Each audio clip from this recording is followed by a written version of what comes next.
Hello people of YouTube, it's Deepak here and welcome to DCS World 1.5 and Eagle Dynamics L39C module. Now I'm going to do something I haven't done in a while. I'm going to do a startup, taxi, takeoff, short circuit, landing and shutdown, just like in the good old days. The L39 now, although it's still in beta I believe, has, I feel, reached the stage now where it's worthwhile doing one of these little tutorial videos. So here we are in Kutaisi on a cold winter's day. It's 3 degrees outside and we're going to do a startup. Now as it's early morning I'm going to make use of one of the new features that a lot of the new modules have, and that is the flashlight. It's very good for these early morning starts, so you can see exactly what you're doing. So, without further ado, I'm going to get started. First thing we're going to want to do is establish power. So down here, I'm going to turn the battery switch on, and I'm also going to turn on the engine master switch. That energizes the engine instruments, and it also powers the boost pump. We're going to turn on the 2 inverters and turn on the radio so that we can ask for permission to start. And at this stage, I'll get rid of my pilot just now so we can see what we're doing. We're going to turn on the flight data recorder, and I'm going to request ground power before we do our start. Especially on a cold morning like this, it's always best to have the ground power. Chief, turn on the ground power. Copy. Okay, we should get a little light down here very shortly. Ground power is now on. There we go, we've got ground power. Okay, and next I'm going to tune the radio. It's preset 14 for Kutaisi here. And actually, usually at this stage I would also program the RSBN and the ARC, but unfortunately we don't have either of those here in Kutaisi, or at least I don't think we do. Let me hit F10 and just check. Yep. No NDB, no RSBN. So, we can skip right past that bit. So if we skip past all of that, we want to request permission to start up. Kutaisi, Chevy, 1, 2, request startup. Sun should be coming up fairly soon. Chevy 1-2. Kutaisi, cleared for startup. Wind 290 at 3 meters per second. Okay, cleared for startup. So, before engines start, we now need to turn off the radio and the 2 inverters to avoid any damage to those systems. And we want to ensure that only the correct warning lights are flashing. So air conditioning off, yep, that's fine. Canopy unlocked, yep, we know that. Hydraulics off, the 2 generators are off, and the inverters are off. That's good, that's what we want to see. So the first thing we do is we fire up the turbo. The turbo is actually a little APU. Push and hold that for about 2 seconds, and it will automatically start, and we're waiting to see a little light here.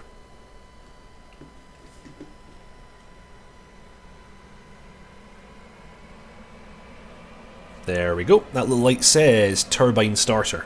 So that's now ready to use. At this stage we now flip open the cover for the engine, push and hold that button for about 2 seconds, cover it up again, and we want to observe the engine instruments.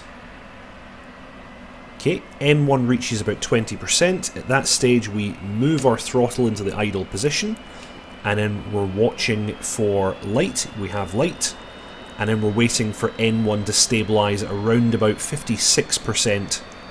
And that's when we know our start has completed, and the turbine starter will automatically disengage, which it's just done. We should get the engine stabilising shortly on its own.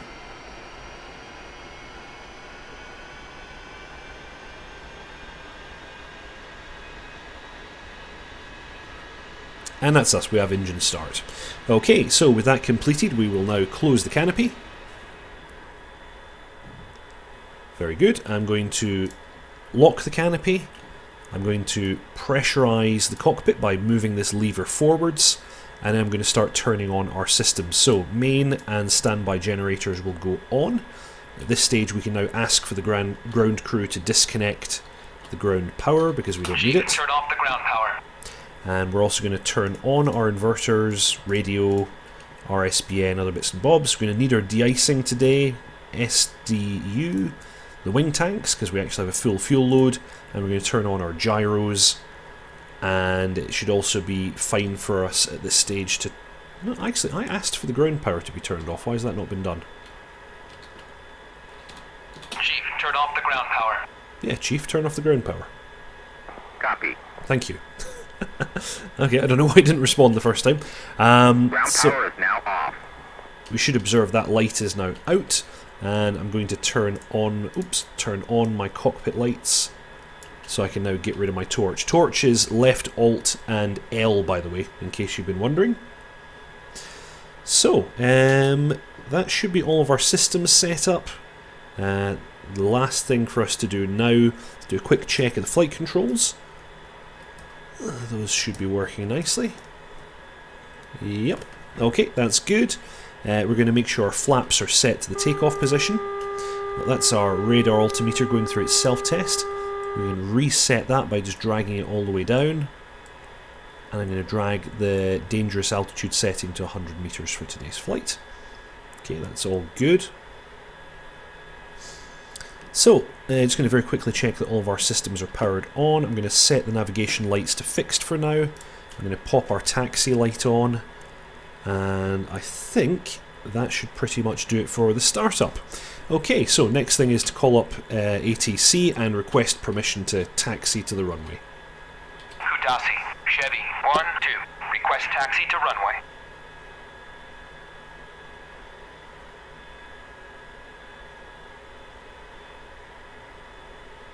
Chevy 1-2.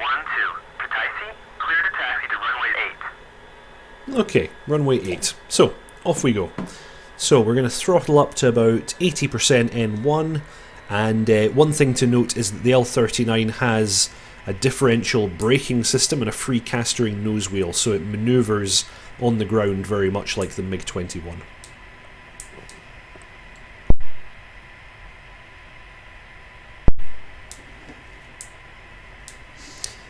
I would recommend using a throttle position of about 80% N1 for taxiing, and if you find yourself going too fast, it's better to throttle all the way back to nothing. If you use intermediate positions, you often find that because of a bleed air valve in this engine, the throttle sort of fluctuates. I'll demonstrate that just now, actually. If I try and set it to about 70% or so, oops. Let's see if I can actually get it to sit at that position. There's a little bit of lag in this engine as well. Like, if you watch N1 just now, I'm not moving my throttle, and yet you'll see it will rise and fall over and over again. And the manual actually recommends that you don't leave the throttle in that kind of position. So, we won't. So yeah, you fall into this trap often actually of taxiing a little bit too quickly in this aircraft, so you have to watch out for that. My recommendation, like I said, is throttling up to 80% to speed up, and then once you're taxiing at the speed you want, just close the throttle back to idle.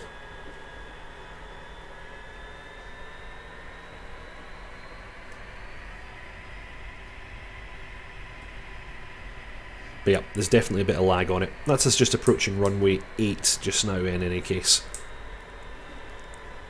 So I'll just bring the speed under control and let's ask permission. Kudasi, Chevy, 1-2. Request takeoff.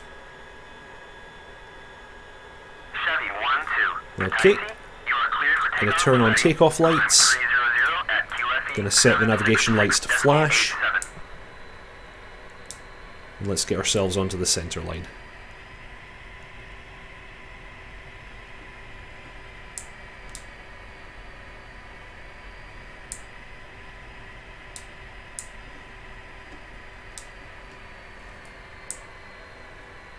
Okay, that's us in position. We've been given permission to take off. So what I'm going to do is I'm going to hold it on the brakes and I'm going to advance the throttle to 80% N1. Oh, a little bit over. I'm going to leave N1 at a... It is a little bit difficult because of the lag on this turbine. I'm going to leave it about 80%, make sure that it's stabilised, all instruments look normal, release brakes and go full power. And that's us rolling. Okay, so on the airspeed indicator, I'm looking for between 150 and 180 kph, and then I want to rotate. There we are, we have it there. Gently going to pull the stick back. Got the nose up. Got a slight crosswind today, so there's a little wobble. And positive rate, gear up. And that's us passing 100 meters. I'm going to go flaps up as well. Oh, and I missed one thing. I should have turned on the pitot tube heat, especially because it's such a cold day today. Okay, so that's us airborne. I'm going to continue along runway heading just for a little bit before I begin my turn, and our best climb speed is about 400 kph. And for the circuit today, I'm going to climb to 600 meters, which is just about here actually. And I'm going to throttle back to climb power for now. Whoops, nose down a bit too far. Okay, going to begin my right turn. Just adjust my zoom level a little bit. There we go, it's better.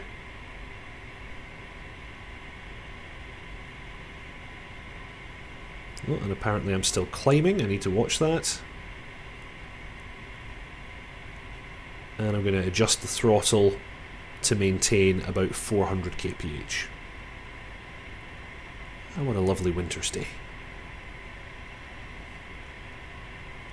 Aircraft flies really well, it's a nice hand flyer, this one. There we go, just going to level out here. Nice and smooth. Oh, I need to lose a little bit of height. Obviously I have my trim set wrong because I'm just gaining altitude all the time here.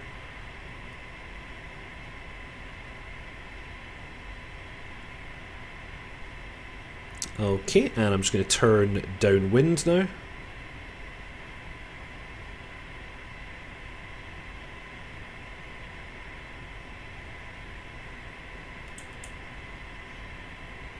Need to adjust my trim as I make the turn because of this wind. What a lovely morning. Throttle back just a little bit as I'm gaining speed. And I want to stop my turn when I'm kind of parallel with the runway, which I think will be about here. And I'll let my height just slowly bleed off there, as I'm still just a touch too high. So, the Aero L39C, which is this particular aircraft, it's a basic trainer made in Czechoslovakia. Sorry, Czechoslovakia. Bloody hell, how old is my knowledge? In the Czech Republic, well, I guess when these were first flown in 1968, so I guess at that time we're talking about Czechoslovakia. Very nice basic trainer used by over 30 air forces around the world. It was the primary basic trainer used in the Soviet Air Force, as I understand it, and it's a very, very nice aircraft. These are still flown today by many nations, and they're also you also find them in civilian service as well.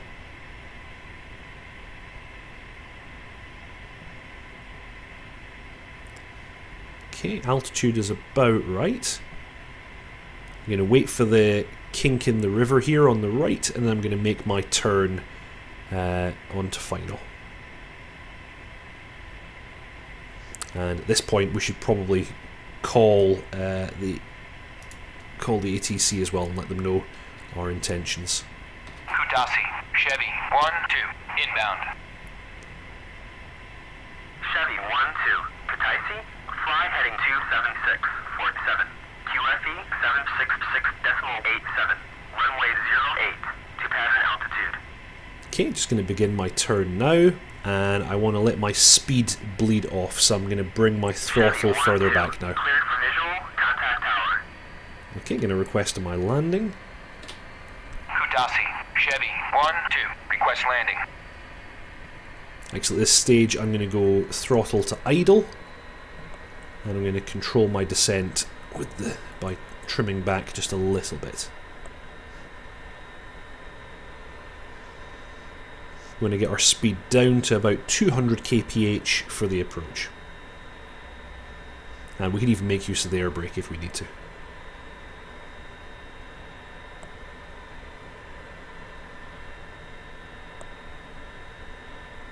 Oh, ice detection has come on. That's that snowflake on the caution and warning panel there. Okay, we're just about aligned with the runway.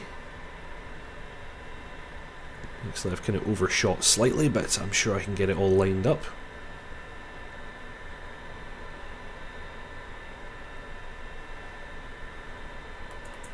What's that? Anti-icing is de-icing is on. That's good. That's good. The anti-ice system in this aircraft is almost entirely automatic, so there's not much to be done. I'm actually just flying down runway heading at idle now, so I'm going to pop out the air brakes. We get a little green light down here to let us know that they're out, just to bleed off some of that speed.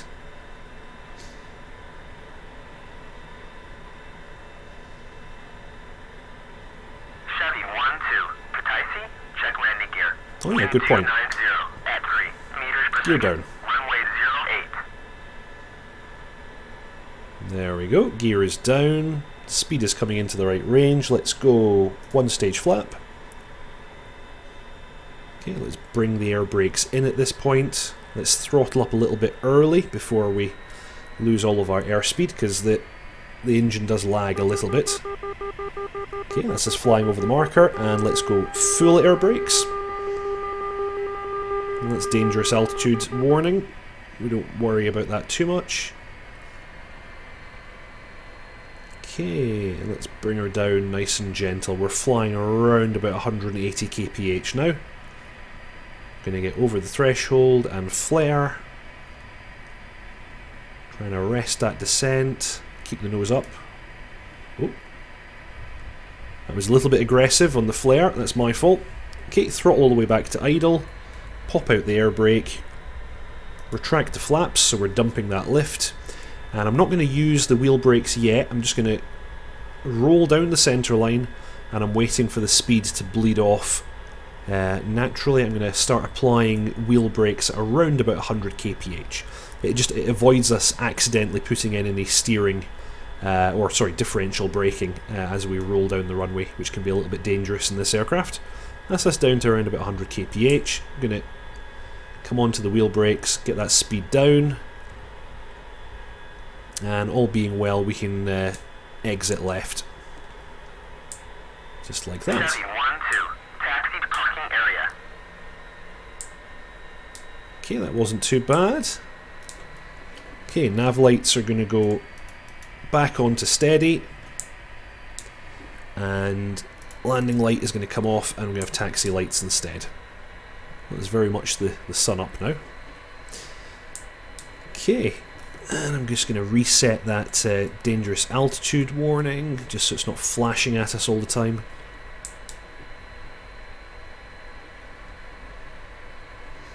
And we'll taxi back to the ramp. Actually, I'll just take the aircraft back to the main ramp this time instead of the northwestern ramp where we started. No point moving all that way.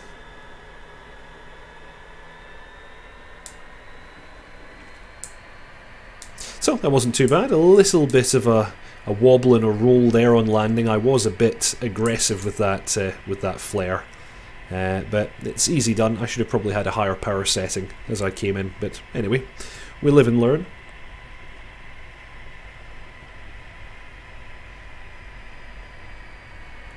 Oh, still have my air brake out. Let's tidy that up.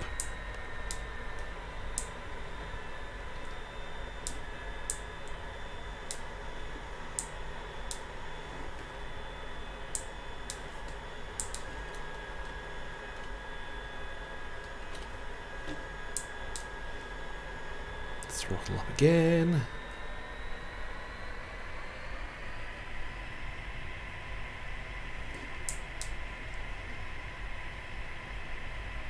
And here we are at the main ramp.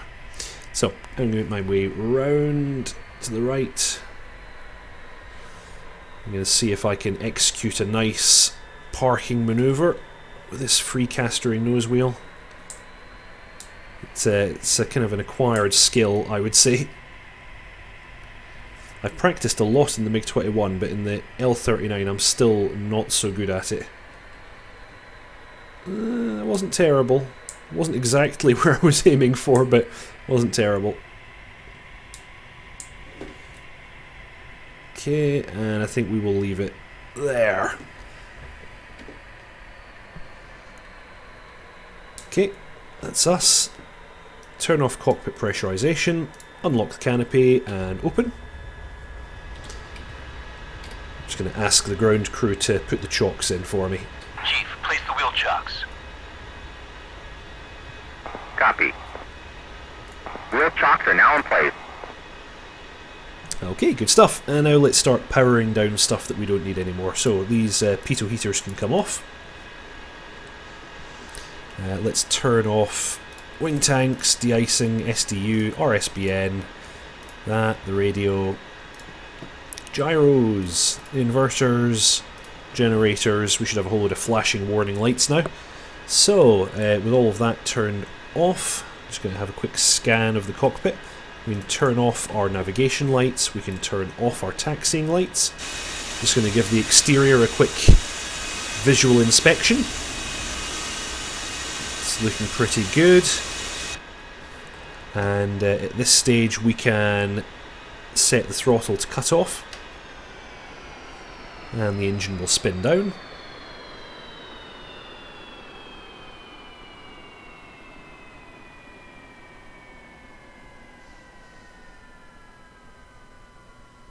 N1's passing 10%. I'm just going to pop off the engine master switch, make absolutely sure I've not left anything else turned on. Oh, my flight data recorder, that can go off now. Everything seems to be set correctly, so battery master off. And that's us, done for today. Another successful flight. Well, thank you all for watching, and I'll see you next time.